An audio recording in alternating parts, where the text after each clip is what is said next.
नमस्कार दोस्तों, आज हम बैठे हैं अल्फा कमर्शियल बेल्ट में।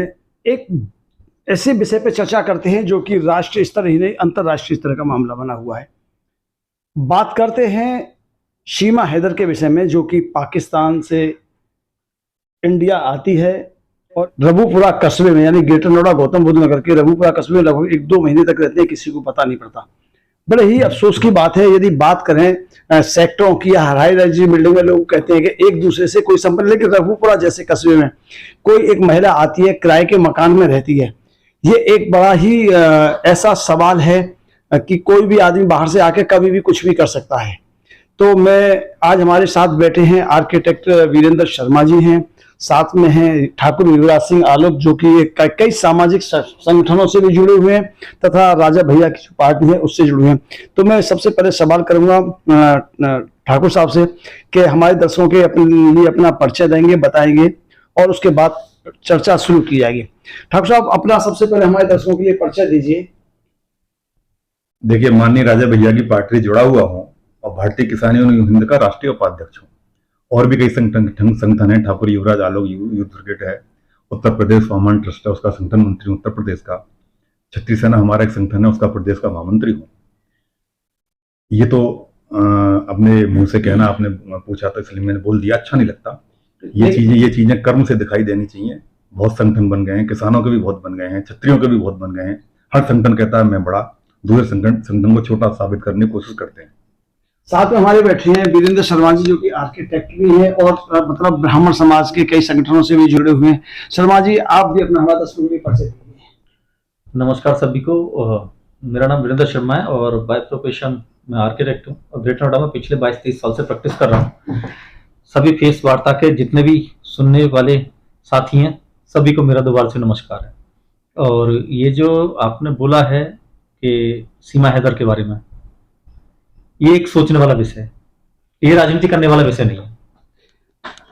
सभी चैनलों पर, सोशल मीडिया हो कहीं हो, बात अब यहां तक आ चुकी है कि राजनीतिक संगठनों की तरफ बात जा रहा है। कोई सीमा हैदर भारत में आ जाती है, उसके लिए जो है जेल भी होती है, जमानत पे आ जाती है, लेकिन उसके बाद चर्चा का मेन जो मुद्दा आता है वो आता है जांच एजेंसियों पे। इस विषय में आप क्या कहना चाहते हैं?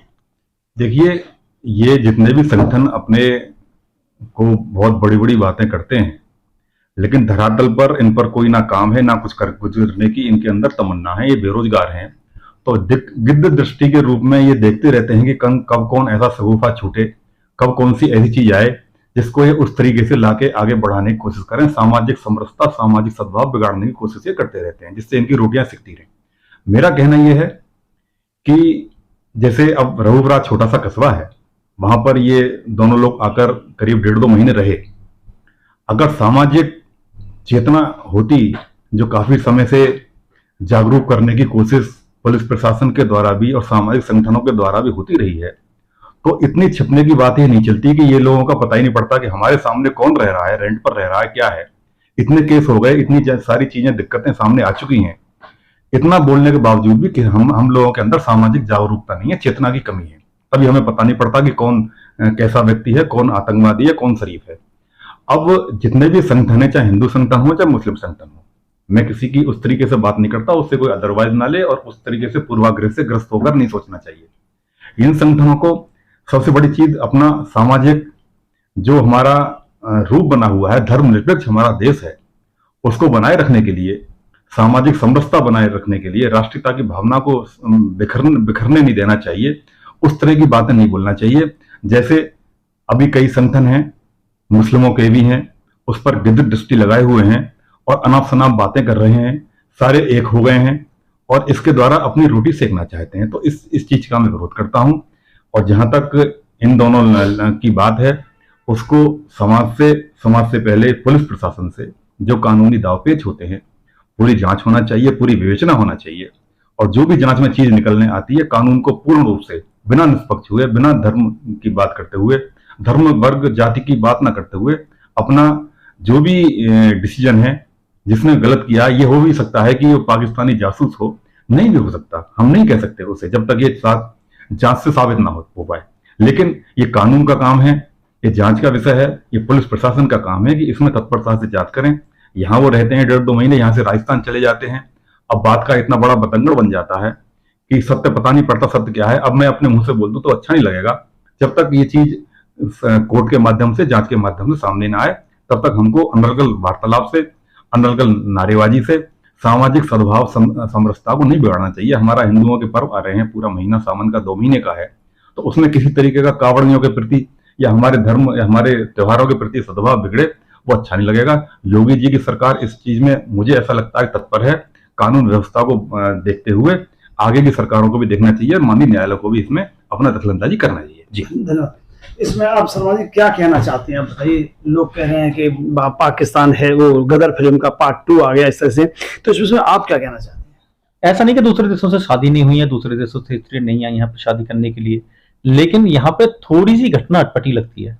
अटपटी ऐसे लगती है, एक तो ग्रेटर नोएडा एक ऐसा क्षेत्र है कि यहाँ पे मुझे लगभग 22-23 साल हो गए यहाँ काम करते हुए, तो मैं यहाँ देखता हूँ कि बहुत सारी जगह अभी पिछले 2-3 साल में ज्यादा लोग हैं आगे सेक्टर में, कई सारे सेक्टर से जहाँ कोई नहीं रहता। हमें भी दिन में जाने में डर लगता था कहीं ऐसा ना हो हमारे साथ लूटपाट हो जाए। और ये दिल्ली एनसीआर का एक ऐसा इकलौता एरिया है जहां पे आके कोई भी कहीं भी छुप सकता है। लेकिन एक सोचने वाली बात है कि एक लेडी पाकिस्तान से 4 बच्चों को लेके हिंदुस्तान चली आई। ना तो नेपाल में किसी ने पूछा कि भाई हिंदुस्तान में तुम कैसे जा रहे हो, कहां से आए हो, कहां से जा रहे हो। इसका मतलब बॉर्डर पे व्यवस्था ठीक नहीं है, कहीं ना कहीं कुछ ना कुछ तो गड़बड़ है। दूसरी बात यह है कि जो वो लेडी यहाँ पे आ गई, यहाँ आने के बाद में भी हमारे छोटे से कस्बे में जो एक दूसरे को पूरा कस्बा जानता है, वहां पता ना चलिए 1 मिनट तक तो कोई बाहर से आके 4 बच्चे साथ में, चलो एक ठीक है, एक आदमी आ जाए, एक लेडी जाए, वो अंदर कमरे में बंद हो सकती है, लेकिन बच्चों को आप एक कमरे में बंद, मकान बंद नहीं कर सकते ना।